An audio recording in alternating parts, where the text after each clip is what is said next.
Bismillahirrahmanirrahim. Assalamualaikum warahmatullahi wabarakatuh.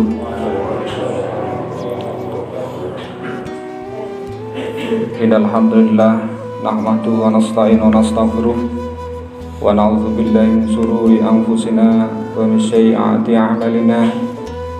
May yahdihillahu fala mudilla lahu wa may yudlil fala hadiya lahu. Asyhadu an la ilaha illallah wa asyhadu anna Muhammadan abduhu wa rasuluh. Allahumma sholli ala sayyidina Muhammad wa ala alihi wa sahbihi ajma'in, amma ba'd. Qala Allah ta'ala fi kitabil karim, a'udzu billahi minasyaitonir rajim. Subhanalladzi asra bi 'abdihi lailan minal masjidil haram ilal masjidil aqsa alladzi barakna haula linuriyahu min ayatina innahu huwas samiul basir. Shadaqallahul azim. Sidang salat subuh yang insyaallah dimuliakan oleh Allah Subhanahu wa taala. Alhamdulillah, segala puja-puji hanya milik Allah Subhanahu wa taala. Alhamdulillah, pada kesempatan yang mulia ini, pada kesempatan subuh yang cerah ini, Allah masih memberikan kita nikmat iman, nikmat Islam, nikmat ihsan, juga alhamdulillah diberi nikmat sehat, nikmat sempat, sehingga alhamdulillah kita berkumpul di majelis yang mulia ini, dan kita alhamdulillah sudah melaksanakan yaitu sholat subuh berjamaah. Mudah-mudahan Allah menerima segala amal ibadah kita. Allahumma amin ya rabbal alamin. Salawat serta salam semoga tetap terlimpah curahkan kepada uswah hasanah kita, yang beliau menjadi teladan bagi kita yang ingin bahagia hidupnya baik di dunia maupun di akhirat. Dan mudah-mudahan salawat serta salam terlimpah curahkan kepada keluarga beliau, para sahabat, para tabi'in, para tabi'i tabi'in, dan umatnya semuanya saja dari dahulu, sekarang, dan pada masa-masa yang akan datang. Sidang salat subuh yang dimuliakan oleh Allah Subhanahu wa taala. Allah letakkan kemuliaan itu tidak pada pangkat atau jabatan, karena betapa banyak orang yang dia punya pangkat, jabatan, bahkan tertinggi mungkin, tapi di pandangan Allah bisa hina, dan dengan tanda dihinakan oleh Allah maka banyak yang rakyat yang dipimpin pun tidak ridho kepadanya. Juga Allah tidak meletakkan kemuliaan ini pada harta, karena betapa banyak orang yang kaya, mereka malah individualis, mereka malah mengasingkan diri, karena ketika mereka bergaul maka hanya bergaul yang sekelas, dan mereka enggan untuk bermasyarakat misalnya. Dan Allah tidak letakkan kemuliaan itu pada harta, karena banyaknya harta malah bisa menghinakannya. Dan juga Allah Subhanahu wa ta'ala tidak meletakkan kemuliaan seorang hamba itu kepada dalamnya ilmu pengetahuan, luasnya ilmu pengetahuan. Banyak orang yang bergelar profesor, doktor, dan gelar-gelar akademis lainnya tidak menjamin dirinya mulia. Hadirin yang dimuliakan oleh Allah Subhanahu wa taala, Allah letakkan kemuliaan seorang hamba itu adalah ketika dia punya sifat, yaitu tadoruk dan juga tawadu. Tadoruk itu adalah merendahkan diri di hadapan Allah Subhanahu wa taala. Maka sering ngiang-ngiang di dalam benak saya, dalam pikiran saya, dengan di telinga saya, guru saya pernah mengatakan, Jangan pernah mengatakan aku kaya, Allah maha kaya. Tapi katakanlah aku miskin, Allah maha kaya. Jangan pernah mengatakan aku pandai, Allah maha pandai. Tapi katakanlah aku adalah hamba yang bodoh, Allah maha pandai. Kita manusia adalah hamba yang penuh dengan salah, yang penuh dengan kekilafan. Maka inilah bentuk tadarruk kita, rendah diri kita di hadapan Allah. Karena apa yang kita miliki, apa yang kita punyai, apapun itu, berupa harta, berupa pangkat, berupa jabatan, berupa anak keturunan, berupa pasangan hidup, apapun yang kita miliki, kita rasa-rasa miliki itu adalah hanya titipan Allah semata, bukan milik kita.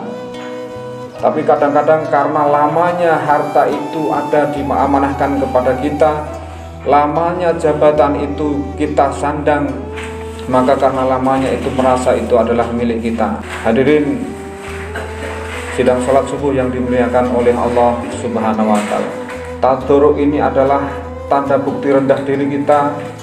Itu adalah ketika kita melaksanakan sholat. Ketika sholat kita sujud, meletakkan dahi kita, kening kita di tanah atau mungkin di lantai, kepala kita yang posisinya adalah paling atas, dan di situ ada tempat kesombongan, itu kita letakkan di tempat sujud. Ketika kita letakkan di tempat sujud itu adalah di bawah, di bawah bagian pembuangan. Artinya sangat-sangat rendah kita ketika kita sujud, ketika kita sholat. Dan itu yang harus kita tanamkan di dalam hati nurani kita, bahwa kita betul-betul hamba yang rendah, hamba yang hina, hamba yang tidak punya apa-apa. La haula wala quwata illa billahil aliyyil azim. Tidak ada daya, tidak ada kemampuan, tidak ada apa-apa kecuali atas izin Allah, atas kehendak Allah Subhanahu wa ta'ala. Yang ini harus kita betul-betul pahamkan di dalam diri kita, tanamkan dalam hati nurani kita. Ini adalah bentuk tadarruk kita, rendah diri di hadapan Allah Subhanahu wa ta'ala. Maka termasuk orang yang sombong, orang yang takabur, itu adalah orang yang dirinya tidak pernah sujud, tidak pernah sujud, tidak pernah sholat. Itu adalah bentuk orang-orang yang melampaui batas dan bentuk ketakaburan seorang hamba. Padahal dia diciptakan oleh Allah Subhanahu wa ta'ala. Dan Allah menciptakan kita manusia bukan diciptakan lalu dibiarkan begitu saja, tapi Allah menciptakan kita beserta nikmat-nikmat yang menyertainya. Wa ma min dabatin illa 'alallahi rizquha. Setiap Allah ciptakan makhluk yang ada di alam semesta ini beserta rezekinya, bersama rezekinya. Kalau kita menghitung nikmat Allah, la tusuha, maka wa in ta'udu nikmatallah la tusuha. Kita tidak akan bisa menghitung nikmat-nikmat Allah Subhanahu wa ta'ala. Dari nikmat tadi bangun tidur sampai nanti tidur lagi, dari lahir bahkan sampai mati, diliputi oleh Allah kita nikmat-nikmat Allah.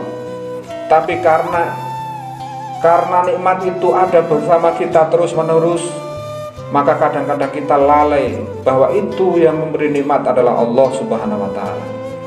Dan nikmat itu akan terasa nikmat ketika nikmat itu sudah hilang dari diri kita. Allah Subhanahu wa ta'ala mengingatkan dalam satu surat yang sangat pendek, Inna a'toinakal kautsar. Allah Subhanahu wa ta'ala memberi kita nikmat semuanya, yang kita kalau berpikir bahkan sampai seumur hidup kita tidak bisa memikirkan apa itu nikmat Allah itu, karena saking banyaknya nikmat Allah itu. Dan kita kadang-kadang memang betul-betul tidak menyadari nikmat. Nikmat bisa bernafas, udara gratis, coba kalau beli. Nikmat bisa makan, bisa minum enak, nikmat sehat, bahkan nikmat yang paling afdal adalah nikmat taat pada Allah. Nikmat yang paling afdal adalah nikmat ketika kita sholat. Karena kadang-kadang kita melaksanakan sholat ini hanya sebatas rutinitas. Jadi ketika ada waktu sholat. Tapi sebenarnya nikmat yang paling afdol, nikmat yang paling utama itu adalah nikmat taat pada Allah Subhanahu wa Ta'ala. Nikmat yang paling agung juga adalah taat, itu adalah sholat.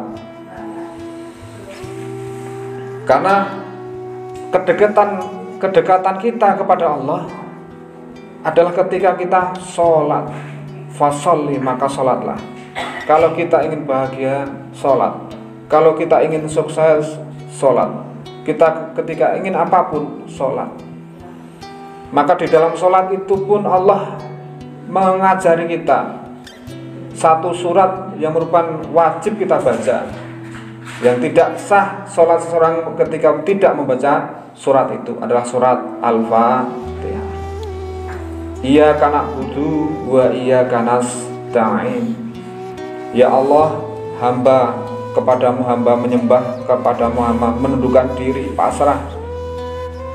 Dan nasta'in, ya Allah, hanya kepadamu hamba mohon pertolongan. Nah, di situ sholat itu adalah kunci pertolongan turun kepada kita. Pertolongan Allah itu dibuka dengan kita melaksanakan sholat. Maka wasta'inu bisabri wassalah. Minta tolonglah kamu kepadaku, kata Allah, bisabri dengan sabar, wassalah dengan sholat.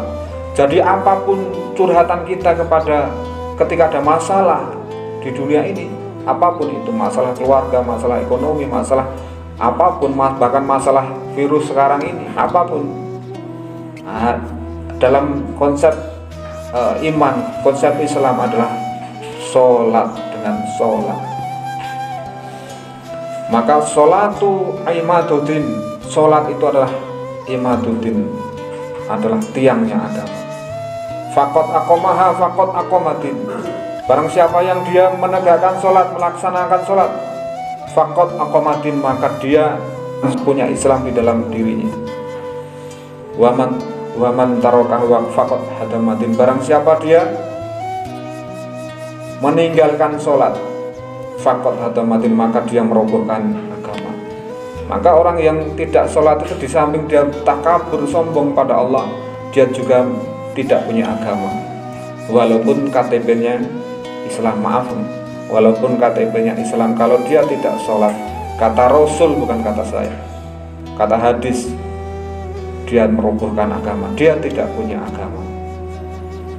Maka sering saya mencontohkan kepada anak-anak rukun Islam ada berapa? Angkat tangan kalian, pegang apa yang misalnya pulpen, pegang pulpen itu, angkat tangannya. Saya bilang, sekarang genggam pulpen itu di jari-jarimu itu. Lalu mereka memegang buku pulpen itu seperti ini. Sekarang rukun Islam ada berapa anak-anak? Kata mereka 5. Syahadat, sholat, puasa, zakat, haji. Rukun Islam itu ada 5, kalian pegang itu Islam itu. Islam itu ibarat adalah apa yang kalian pegang. Ada yang memegang pulpen, ada yang memegang buku. Maka saya katakan, sekarang angkat jari kelingkingmu. Angkat, itu adalah haji. Masih terpegang agama, masih terpegang. Karena apa? Haji itu bagi yang mampu. Kalau tidak mampu kita menunaikan perjalanan ke Baitullah dan juga kita tidak punya kesehatan untuk itu, maka tidak wajib haji. Sekarang anak-anak, sekarang angkat jari manismu, jari manis. Angkat, itu adalah, saya ibaratkan adalah zakat. Sekarang angkat zakat. Maka umat Islam ada wajib zakat, tapi ketika kita tidak bisa menunaikan zakat, maka tidak zakat, tidak apa-apa, bahkan dizakati. Sekarang anak angkat jari tengah itu adalah puasa. Sekarang angkat. Anak-anak kita tidak puasa, tidak apa-apa, ketika ada uzur syar'i, misalnya sakit, misalnya dalam perjalanan, banyak uzur-uzur syar'i, kita tidak puasa tidak apa-apa, tapi membayar fidyah. Pun kalau tidak bisa membayar fidyah, dikasih fidyah di dalam Islam. Betapa mudahnya Islam. Tapi anak-anak sekarang angkat jari telunjukmu, jari Jari apa ibu? Yang ini telunjuk ya. Jari telunjukmu angkat sekarang dengan bareng-bareng dengan jari jempol. Itu adalah syahadat sholat. Sekarang angkat. Apa yang terjadi anak-anak? Yang terjadi adalah pulpen apa? Agama itu lepas dari genggaman. Syahadat sholat. Orang muslim dia tidak sholat, dia tidak punya agama. Karena perintah sholat ini adalah langsung. Kalau perintah yang lain puasa, zakat, haji itu lewat malaikat Jibril. Tapi perintah puasa ini adalah langsung dari Allah Subhanahu wa Ta'ala. Di dalam firman-Nya Allah berfirman, "A'udzubillahi minasyaitonirrajim. Subhanalladzi asra bi 'abdihi lailan minal masjidil haram ilal masjidil aqsa alladzi barakna haula linuriyahu min ayatina innahu was-sami'ul basir." Jadi Allah Subhanahu wa Ta'ala memperjalankan hambanya yaitu Nabi Muhammad SAW ketika Isra wal Mi'raj dari Masjidil Haram ilal Masjidil Aqsa, naik ke Sidratul Muntaha, dipanggil langsung oleh Allah, diperintahkan untuk apa? Nabi Muhammad diperintahkan adalah sholat fardu 5 waktu. Itu ada hadiah istimewa bagi kita umat Nabi Muhammad SAW. Kalau tanpa sholat, yakin susah hidup kita. Yang mereka sangka, kita sangka mereka kaya, kalau mereka meninggalkan sholat pasti susah. Saya jamin. Karena ini jaminan Allah. Pasti susah, karena dia tidak punya tempat curhat. Karena dunia ini masalah, kumpulan masalah dan masalah. Maka tempat curhat yang paling pas itu adalah ketika kita sholat, yaitu bermohon kepada Allah Subhanahu wa Ta'ala. Jaminan. Dan hakikat sholat itu ada pada zikrullah. Wa aqimus sholat, kata Allah, wa aqimus sholat li zikri. Wa aqimus sholat, tegakkan sholat li zikri, untuk mengingatku, kata Allah.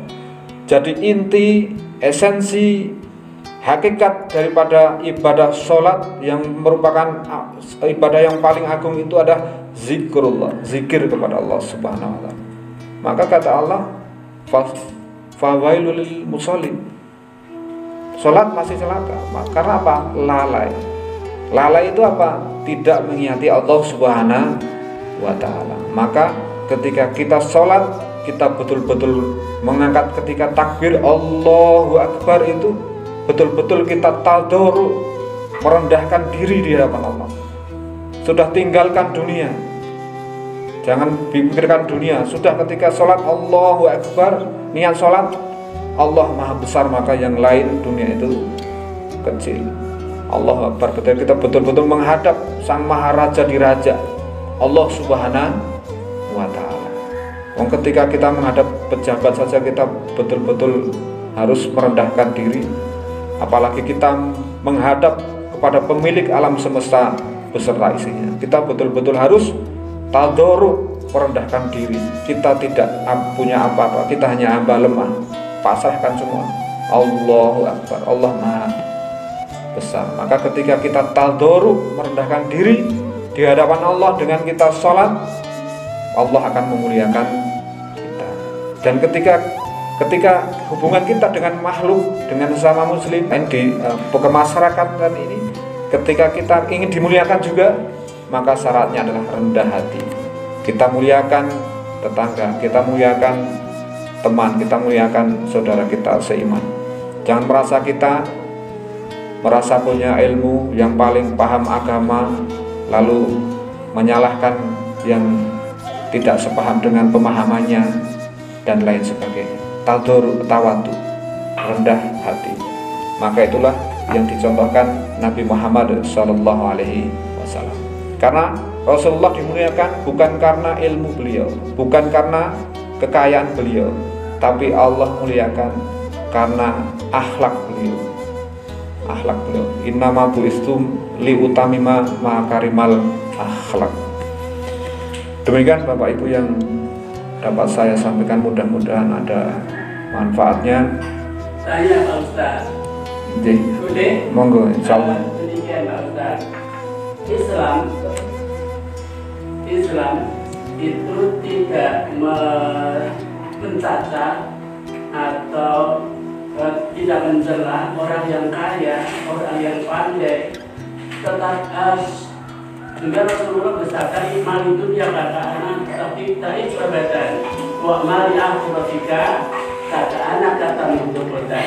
Sabilah keduniaan seolah-olah kau ingin hidup, kau akan hidup selamanya. Tapi carilah keakhiratan sepertinya kau ingin mati besok.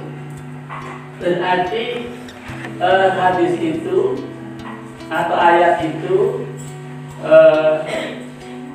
Rasulullah juga mendukung orang yang kaya tapi takar, orang yang pandai tapi takar, orang yang ganteng tapi takar, orang yang cantik tapi takar. Yang celaka, orang yang miskin tapi tidak takar, yang tidak taat pada Allah. Demikian Pak Ustaz. Terima kasih. Assalamualaikum warahmatullahi wabarakatuh. Waalaikumsalam warahmatullahi wabarakatuh. Alhamdulillah, itu tambahan gitu. Tambahan untuk melengkapi tausiah pada subuh kali ini. Betul. Jadi Allah letakkan, hakikatnya Allah letakkan itu pada ketaatan kita kepada Allah. Tidak melihat kaya miskin, mau pandai mau tidak pandai, mau punya jabatan atau tidak punya jabatan. Yang penting kita taat kepada Allah Subhanahu. Yang paling beruntung adalah ketika mereka kaya, mereka pandai, mereka punya jabatan, mereka taat pada Allah Subhanahu wa ta'ala. Demikian, mudah-mudahan manfaat.